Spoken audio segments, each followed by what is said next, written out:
Assalamualaikum everyone, welcome to my channel Bingo English. Hope you guys must be doing well. So what are we going to study over here? We are going to study the next lecture, which is past continuous. And in the last video I taught past simple, where I explained each and everything about past simple. You must go through that video, and before watching this video you must be aware about past simple of active.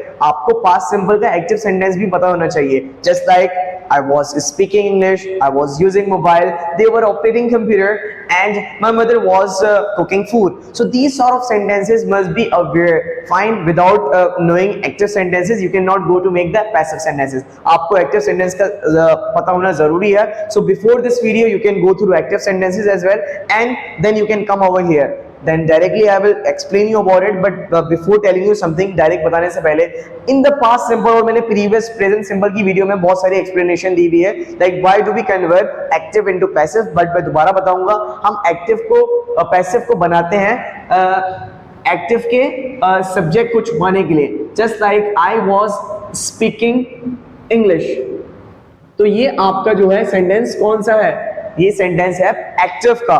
I was speaking English, so we hide this subject. That's why we make the passive. जैसे कि अगर मैं इसके passive में जाऊंगा, so already passive like English जो है, जो ऑब्जेक्ट है, ये सब्जेक्ट की जगह पे आएगा. That's why I have put subject over here. Again I am telling in this video because already I have explained this thing. Now directly we are moving because it's not a big topic. ये बहुत ही इतना बड़ा topic नहीं है. It's quite easy.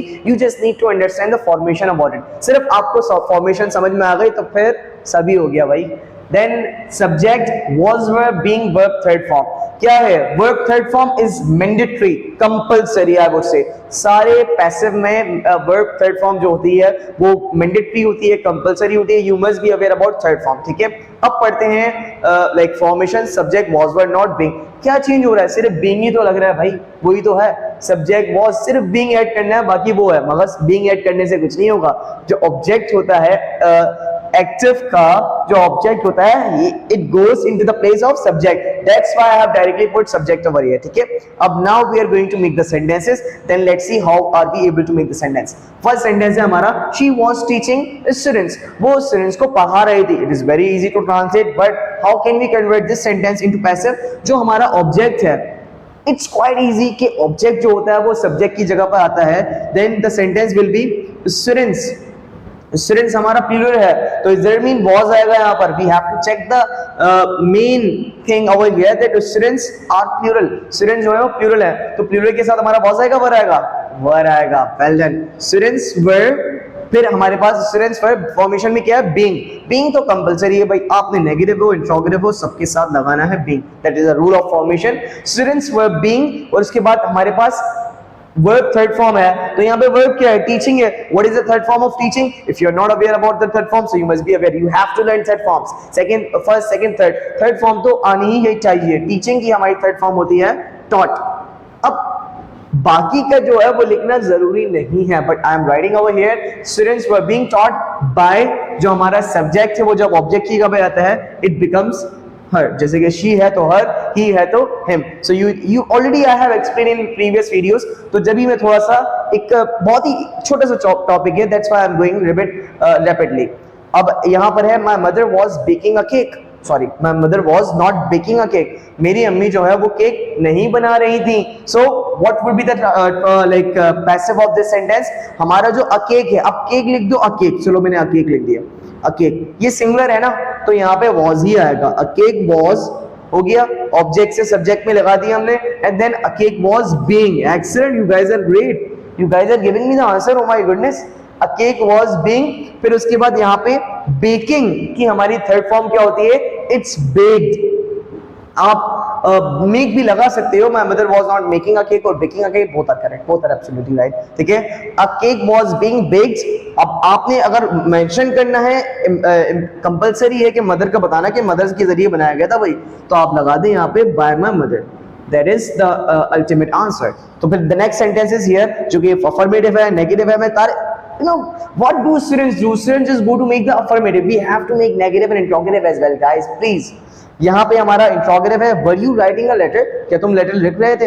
तो इसको हम क्या कैसे बोलेंगे पैसिव में उर्दू में? क्या लेटर लिखा जा रहा था, किसके जरिए? आपके जरिए। तो ये उर्दू है पैसिव की, तो ये भी याद रखनी जरूरी है। सो हमारे पास जब इंट्रोगेटिव की हम फॉर्मेशन में जाएंगे देखेंगे कि लेटर क्या है, सिंगुलर प्लूरल? लेटर है सिंगुलर, तो यहाँ पे आ गया was, according to the formation of, ठीक है, वॉज अ लेटर, ये हो गया। फिर उसके बाद क्या है? बीइंग।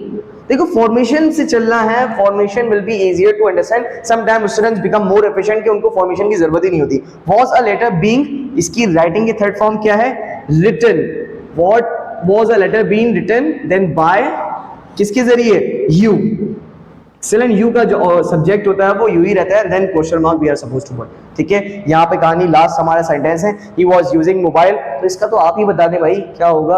अरे आपको पता है, मोबाइल, मोबाइल वॉज बीइंग, इसको मैं जल्दी से बना रहा हूं like because it's not that much hard, I am eager to make the sentence right now. Mobile was being used by him. So यहाँ पर ये कहानी जो है पास्ट कंटिन्यूअस की खत्म हो गई है। इंशाल्लाह I will make the next video for past perfect where you will watch the video. अब इसके नॉर्मली सेंटेंसेस स्पेसिफिक के कैसे होते हैं, जैसे कि अगर मैं बोलूं आपको पढ़ाया जा रहा है, आपको पढ़ाया जा रहा था, पास्ट कंटिन्यूअस है तो इसमें बनाएंगे हम आपको पढ़ाया जा रहा था। ये था है, अगर मैंने गलती से बोल दिया so I am apologetic for that. He was using mobile, वो मोबाइल इस्तेमाल कर रहा था, remember this thing. So mobile इस्तेमाल किया जा रहा था, उसके जरिए mobile was being used by him. आपको पढ़ाया जा रहा था, यू वर बीइंग टॉट। उन्हें मारा जा रहा था, दे वर बीइंग बिटन। मुझे समझाया जा रहा था, I was being comprehended. So in this way you can make multiple sentences, but इसकी उर्दू भी पता होना जरूरी है। Sometimes it happens that students are not aware Urdu. They can just easily can convert active into passive. So it's not suitable. So inshallah we'll meet in next video. Till over here, take care of yourself. Allah Hafiz, and do not forget to subscribe my channel. And if you like my video, so you can do comment. You can do the positive comment. It will be good for me. So and you can press the bell icon. Bell icon means you can like the button and you can press the bell icon too. Inshallah we'll meet next video. Allah Hafiz guys.